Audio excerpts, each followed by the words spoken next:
Shalom, the 29th chapter of the book of Genesis. And I want to say I've heard this chapter hotly debated over the meanings of some of the statements, the euphemisms. And even yesterday evening as I was studying on it, Lisa and I were going through, and I came upon a place where I had to do a word study. Stayed out here quite a while after she went ahead in last night, trying to figure out something I'd never noticed before. And as we read through it, Lisa and I had two very different takes on what was being said. But if you read the two passages, read the two statements that were one line apart from each other, they sound like a contradiction. Okay? And I learned a long time ago that if I'm reading the scripture and I see a contradiction, the contradiction is not in the scripture, the contradiction is in my understanding of the scripture. If there's something that I haven't found yet. So I will be sharing something today that may raise some eyebrows, may make people say, hey, I've never heard it that way. That's okay. I'm not saying that I'm right. I'm saying that as I studied through it yesterday evening, last night, I came to a conclusion that, at least in my opinion, puts to rest the supposed contradiction. And you can do with it what you will. It's not a dogmatic, doctrinal, this is how it is kind of thing. It's just how I've kind of come to look at it. Says Yaakov resumed his journey. Remember last week he was journeying. He came to the place to Luz, placed a stone beneath his head for a pillow, laid down to sleep, and he had a vision of the angels going up and down the ladder. And when he woke, he said, obviously this is Bethel, this is the house of Elohim. But now he has resumed his journey. It says, and came to the land of the Easterners. There before his eyes was a well in the open. 3 flocks of sheep were lying there beside it, for the flocks were watered from that well. The stone on the mouth of the well was large. When all the flocks were gathered there, the stone would be rolled from the mouth of the well, and the sheep watered. Then the stone would be put back in its place on the mouth of the well. We're talking here about a communal gathering point. Okay, he hasn't just come to a well that belongs to one shepherd or to one clan. He's come to a well that is shared between different people groups, different maybe related groups, maybe not, but they've had some sort of understanding. No one goes up and just takes water from the well. The water is shared. It is a communal type thing, and only when all of the flocks are present will they take off this heavy stone. There could be a number of reasons why. There could be so that one person doesn't, the family group doesn't take all the water. Okay, it could be a mutual trust compact of some sort. It could be because they may have had rival clans that would have taken the water or would have poisoned the water. Okay, there's any number of reasons why they could have done this, but obviously this was an understood thing, and so the other flocks, the shepherds, shepherdesses, whatever of the other flocks, were just sitting there waiting. Okay, they're biding their time. Yaakov said to them, "My friends, where are you from?" And they said, "We are from Haran." He said to them, "Do you know Lavan, the son of Nahor?" Now this is interesting, and it points it out clearly in the Complete Jewish Study Bible. Here in the typical translation says the son of Nahor, but the Complete Jewish Study Bible emphasizes that he's the grandson. Okay, and that's actually accurate. If you look back at the text earlier on, it says that his father was Bethuel.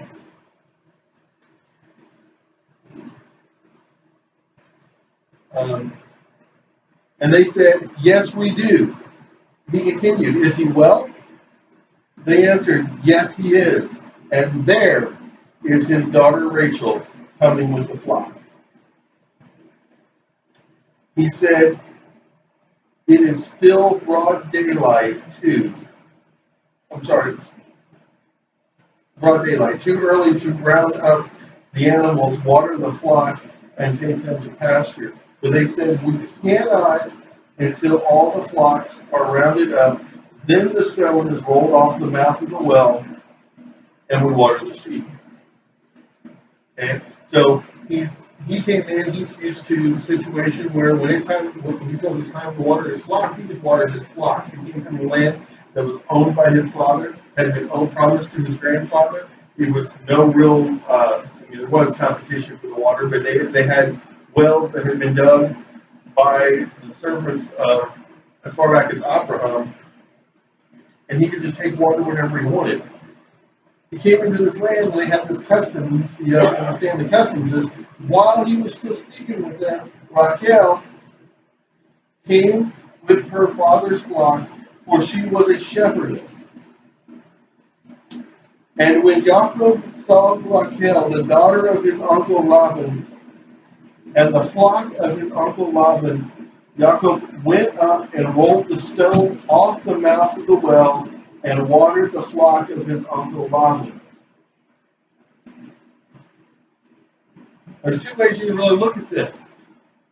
He just went against local custom. He just violated whatever agreement, whatever compact there was. You can also look at it as he came prepared to be a servant.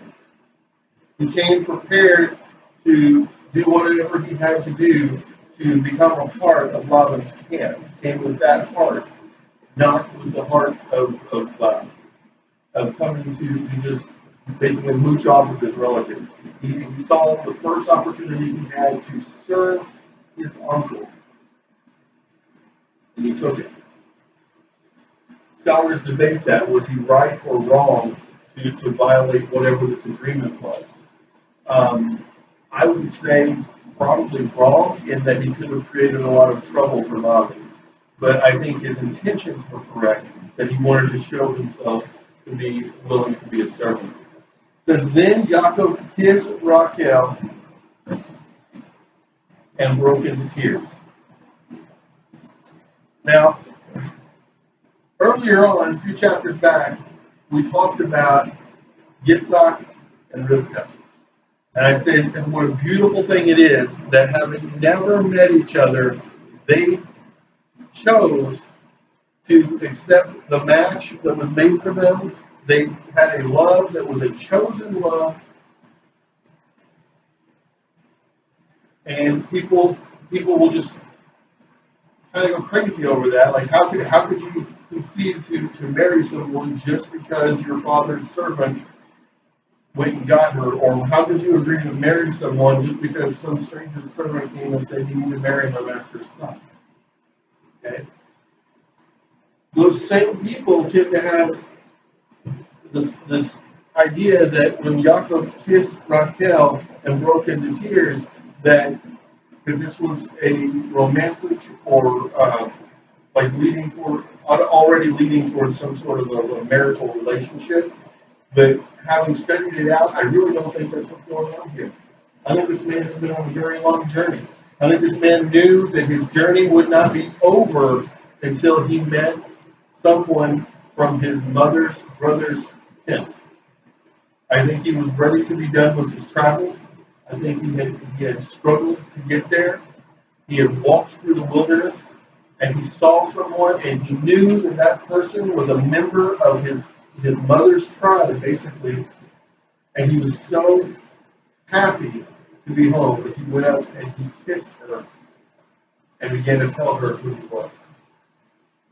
Now, in today's society, that's looked at as very odd. In that society, I don't think that it would have been.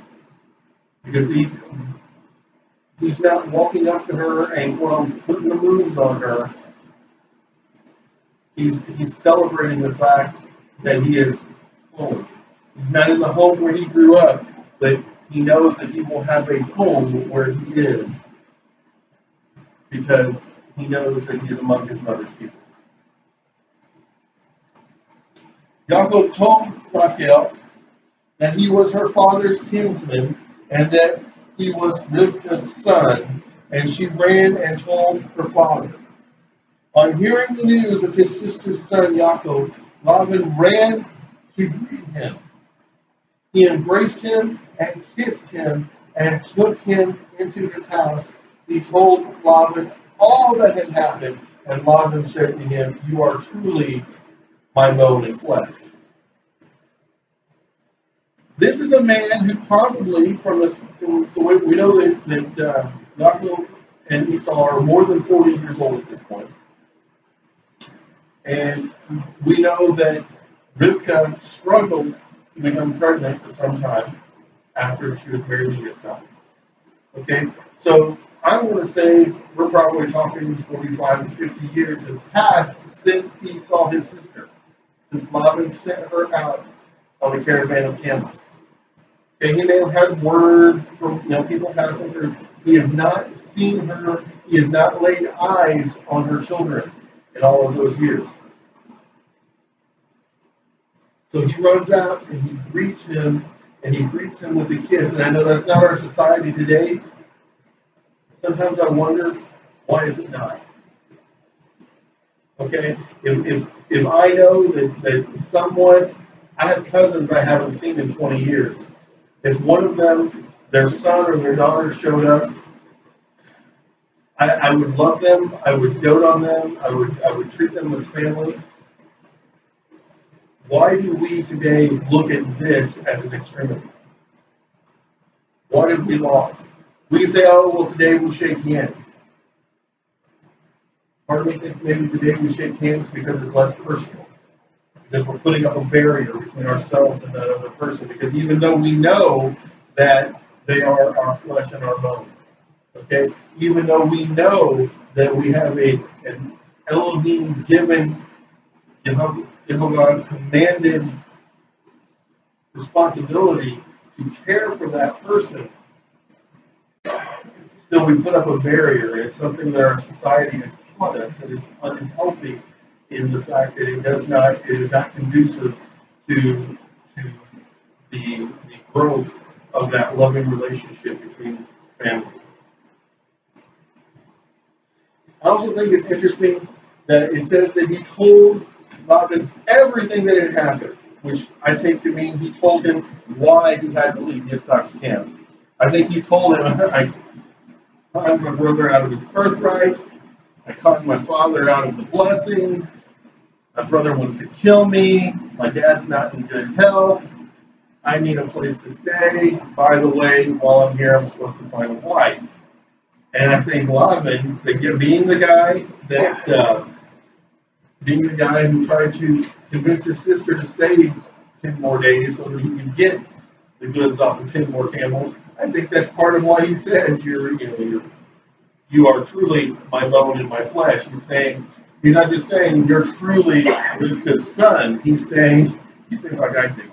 And I think as I was reading through this last night, I was like, I never caught that before, and I realized that should have been a red flag right there, because all the trouble that Yaakov's actions caused him at home, and he shows up at his uncle's house or his uncle's tent, and his uncle says, "You're just like me." I think that should have been the point where he said, "Okay, I need to watch this guy." But what does he do? Because when he had stayed with him a month's time, Laban said to Yaakov, "Just because you are a kinsman, should you serve me for nothing?" Okay? Says, let's make a deal here. Tell me, what shall your wages be? Now, Laban had 2 daughters. The name of the older one was Leah, and the name of the younger was Rachel. Leah had weak eyes. Rachel was shapely and beautiful. Now, this gets debated also a lot between scholars. What does it mean that she had weak eyes? I've read so many different opinions on this, and a while back I thought I had come to an absolute conclusion on what I thought about it, and then I did some more study, and I'm not 100% sure. But some people say she was blind. Okay, she was what we would call legally blind today. Okay, um, some people think that it means that she was weak on the eyes. Okay, which is kind of a euphemism. It's like my grandfather, when he was talking about my wife's family, said that the women in that family were easy on the eyes. Okay, it means that they're very pretty. Okay, and so some people read this and say, well, Leah was pretty, but there were these other attributes of Raquel that he found more attractive. There are people who say that she was weak on the eyes may have meant that he just didn't care for how she looked at all. And they say, well, she was ugly. I I tend to lean more towards she was attractive, but he found Raquel more attractive. Okay, that's my take on it. To go read scholars, if you read 5 scholars, you'll get 6 answers on what it means. Is what I think for us. Yaakov loved Raquel. Okay, now this is where we start getting into the hair splitting of what the words mean. Okay, this is not. We just went from his desire for each of them physically. What does he think? Who does he think is more physically attractive to? He loved Raquel. Okay, now as much as I don't believe that the initial kiss was intended along those lines, I think he was just happy to finally be among his family. Okay, now a month has passed. He spent time with everybody in the little tribe, in the clan.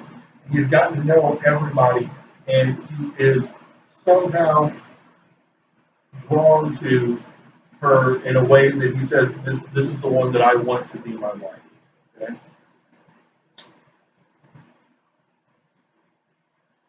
Um,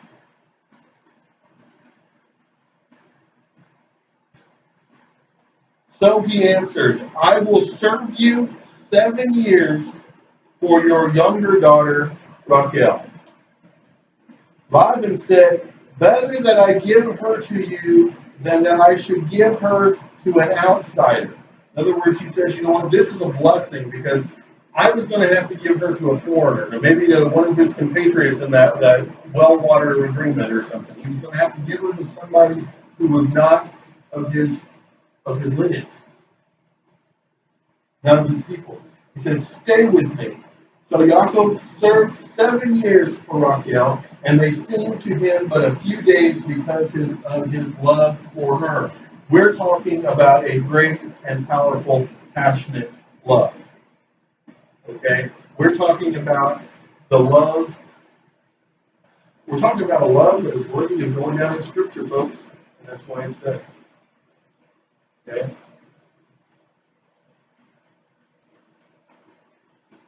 Already having known her a month, he knew that this was the one that he wanted if he ever made it back to Beersheba, if he ever took a woman back to introduce to Yitzhak and to Rivka, this was the woman that he wanted to take.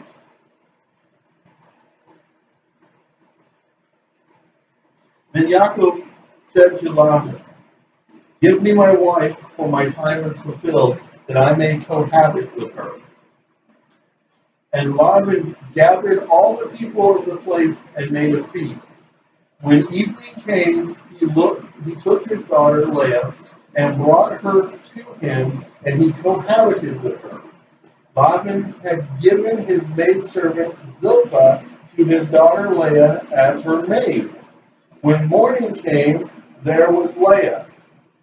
So he said to Laban, what is this you have done to me? I was in your service for Raquel. He said, you cheated me. You make a deal with a guy who boasts and says, you know how you cheated your brother and your dad? You're just like me. And you make a deal with him, what do you expect to get?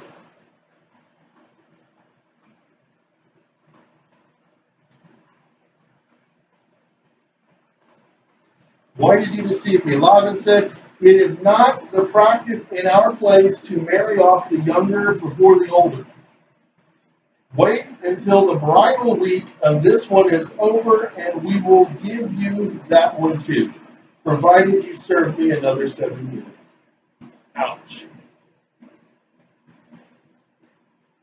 Now, I want to point out something, and I've said this for years before I had the JPS, before I had the Complete Jewish Study Bible. I always said that it read to me, and I got told I was wrong a lot, but the scholars seem to agree here. Okay, he waited a week, not another 7 years to marry her. He got to marry Raquel a week after he married Leah, but then he had to work 7 years. So for Leah, he worked 7 years. Well, thought he was working for Raquel. Married Leah, waited a week, married Raquel, and had to wait another 7 years.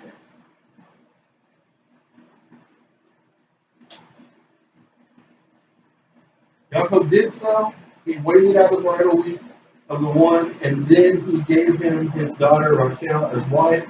Laban had given his maidservant Bilhah to his daughter Raquel as her maid. And Yaakov cohabited with Raquel also. Indeed, he loved Raquel more than Leah, and he served him another 7 years.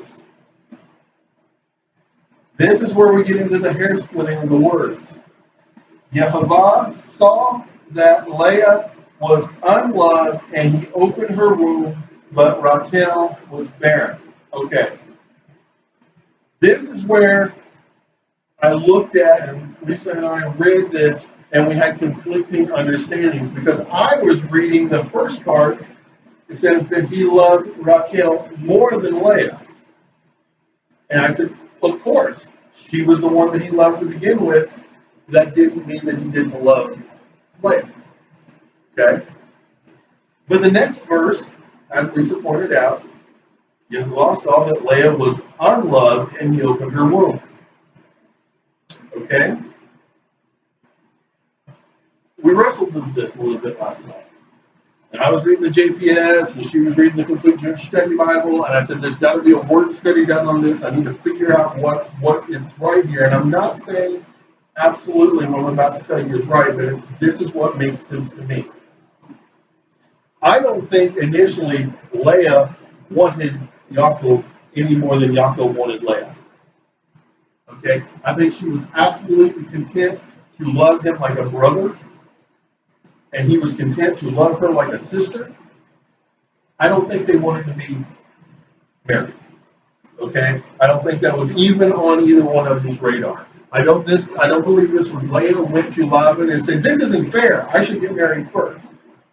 Okay? It's depicted that way sometimes when they make movies about it. I really don't think she was interested in him. Not to that degree. Okay? I think she was content to let things be the way they were. I think she was forced into this marriage because of custom.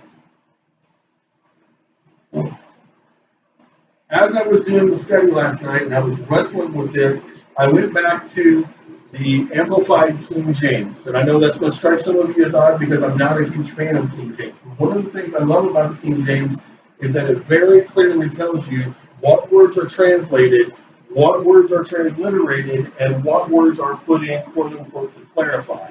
Okay, that's something that neither of these two texts do. If you go back and you read the Amplified King James, and I double-checked it when I went back and found the Tanakh, the Amplified Tanakh, the word for was is lahod. Okay? It's lamed, hey, no. Lamed, hey, vav, tav.